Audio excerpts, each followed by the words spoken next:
will find out this Sunday if Allegra Miles got enough votes to continue her run in the popular singing competition American Idol. Last week, she was featured in the top 24 in the 20th season of American Idol. She's hoping she got enough votes to make it through to the next round. Audiences at home were able to cast their votes to keep Allegra's dream alive and remain in the top 20. The 19-year-old singer-songwriter grew up on St. John, spending her formidable years in the USVI. She tells us the Virgin Islands community has been extremely supportive of her over the years, so tune in Sunday when we'll find out if she makes it to the top 20. And the celebration of South Carolina Women's Basketball Championship isn't over. The South Carolina Gamecocks held their championship parade in Columbia on Wednesday. The Gamecocks put on a dominant performance in the women's basketball tournament, winning every game but one by double digits. That includes the championship game, of course, where South Carolina pummeled a powerhouse in Yukon by a score of 64-49. And Aaliyah Boston of the USVI dominated during the NCAA playoffs, being named National Player of the Year, too. The win earlier this month was the school's second NCAA national championship, and this well-earned parade to cap it off and celebrate their big win. COVID-19 cases have spiked a bit on all three islands in the territory. The spike we're seeing is likely from the BA2 Omicron subvariant, which is now accounting for 86% of new COVID-19 cases nationwide, according to the CDC.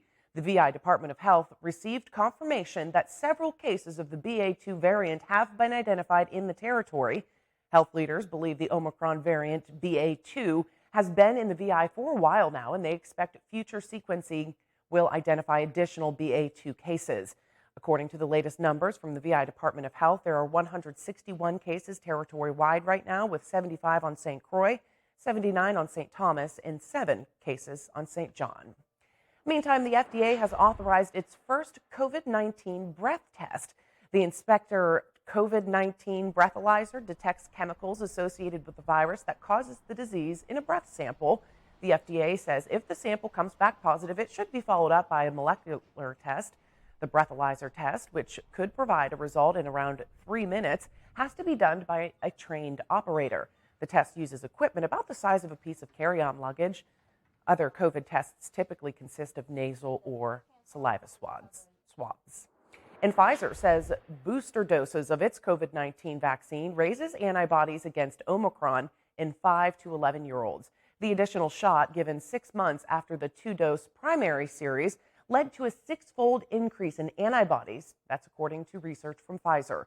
The company says it plans to submit its data to the FDA for authorization to offer booster doses to children in that age group, again, 5 to 11. Pfizer's COVID vaccine for kids 5 to 11 comes in a smaller dose than its vaccine for people ages 12 and up. Now to a story that's a good reminder for parents. Through songs and quizzes, a woman named Deja Etheridge started teaching her daughters how to dial 911 for emergencies. And little did she know this lesson would save her own life. Reporter Desiree Montilla brings us her story, along with the important message it sends to all parents. Love me? You better. The morning of March 14th started out as a normal routine for Deja Etheridge until she started to feel dizzy and passed out. And it was like everything just went black. Deja was on the ground, unconscious, a moment leading up to this. My mom, I think she just passed out. That's Deja's 6-year-old daughter, Jordan, calling 911 to get her mom help. What's the address? Jordan even runs out the front door to verify their address on the mailbox. Okay. It's trying to come up the steps, and I heard her fall. And walks the dispatcher through what happened until first responders arrive. Thanks to Jordan, she got everybody there in a quick manner. A swift action now in the spotlight. The Hanover County Board of Supervisors awarded Jordan a 911 Lifesaver Award to give Jordan this wonderful award and recognized her as an honorary Hanover Communications Officer. I'm proud. You got to be proud of yourself. You saved your mama, okay? For the first time, Jordan even met Shannon Schiebel, the 911 dispatcher she was talking to over the phone. Jordan's heroic actions are also going viral on TikTok with over 7 million views, an experience Deja hopes parents can use to teach their kids about what to do in an emergency and save lives. Knowing that, at such a young age, they can step in and be my protector, I mean, it's huge. Officials encourage families to start having these conversations with their kids at a young age and even reaching out to their local 911 center for educational tips. This Friday marks 75 years to the day that Jackie Robinson took the field in that iconic number 42 jersey, becoming the first black man to break Major League Baseball's color barrier. In his words, making the national pastime truly national for the first time. Reporter Harry Smith spoke with his son David and all-star pitcher CC Sabathia to look back at his legacy. For many an American, the sight of Jackie Robinson in a Major League uniform was horrifying. It meant the segregated world from which they drew so much comfort had been upended, violated.